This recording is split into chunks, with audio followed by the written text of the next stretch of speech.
भाजपा नेता सैयद शाहनवाज हुसैन ने पश्चिम बंगाल की मुख्यमंत्री ममता बनर्जी के बयान पर कहा कि दीदी कुछ भी ड्रामा कर लें, इस बार उनका जाना तय है, इसलिए वे अनर्गल बयानबाजी कर रही हैं। एसआईआर के दौरान मृत और पलायन करने वाले लोगों का नाम मतदाता सूची से निकाला गया है। चुनाव आयोग बहुत ईमानदारी से अपना काम करता है।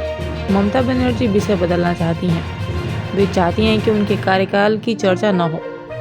उन्होंने ऐसी सरकार चलाई है जहां कोई व्यक्ति टीएमसी नेता को रिश्वत दिए बगैर मकान तक नहीं बनवा सकता। उनकी सरकार का जाना तय है। जो है उनके वोट राइट्स अधिकार छीना जा रहा है, नाम जिस तरीके से हटाया जा रहा है, ये कहाँ का इंसाफ है। और जिस तरीके की हरकत बीजेपी कर रही है, बायस्ड इंडियन गवर्नमेंट है और इलेक्शन कमीशन भी जिस तरीके से लोगों के नाम रिमूव कर रहे हैं, इस पर उन्होंने सवाल उठाए हैं। क्या कहेंगे इस विषय पर? दीदी कोई भी ड्रामा कर ले, इस बार उनका जाना तय है, इसलिए अनर्गल बयानबाजी कर रही हैं। एसआईआर में जिन लोगों का देहांत हो गया, जो लोग पलायन कर गए, ऐसे लोगों का नाम निकाला गया है और इलेक्शन कमीशन बहुत ईमानदारी से काम करता है। ममता बनर्जी पोल बदलना चाहती है। उनको लगता है कि उनके काम पे चर्चा न हो, उनके जंगल राज पे चर्चा न हो। उन्होंने जो एक गुंडागर्दी की सरकार चलाई है, जहां कोई व्यक्ति अगर मकान भी बनाए तो बिना उनके एमएलए को रिश्वत दिए हुए मकान तक नहीं बना सकता, कोई काम नहीं कर सकता।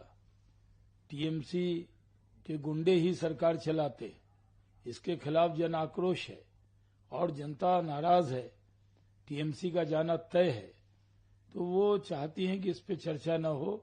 चर्चा एसआईआर पे हो, इलेक्शन कमीशन पे हो, ईवीएम पे हो, जो पैरामिलिट्री फोर्स की डिप्यूटेशन है उस पे हो। वो जानबूझ के इस तरह चर्चा बदलना चाहती हैं, इसलिए वो ऐसा बयान दे रही है। अमित शाह ने कि सरकार आएगी तो जितने भी टीएमसी के गुंडे हैं वो सब जेल जाएंगे और 7th पे कमीशन इम्प्लीमेंटेशन की बात भी की है। और सबसे महत्वपूर्ण बात कि जिस तरीके से बंगाल को परिवर्तन में घुसपैठियों से मुक्त बंगाल, कैसे देखते हैं?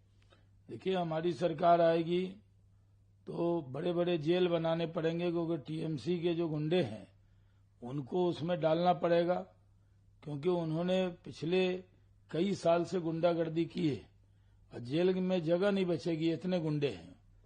उनके वर्कर नहीं है, वो सिर्फ गुंडागर्दी करते हैं, चौक चौराहे पे बैठकर लोगों को छेड़ने का काम करते हैं, बदमाशी करते हैं, जमीन कब्जा करते हैं, कमीशन लेते हैं।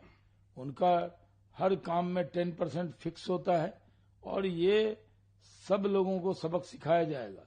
बंगाल की जनता को उम्मीद सिर्फ भारतीय जनता पार्टी से है, इसलिए हमारे गृह मंत्री ने कहा है कि ऐसे जो लोग हैं उनकी जगह जेल में होगी।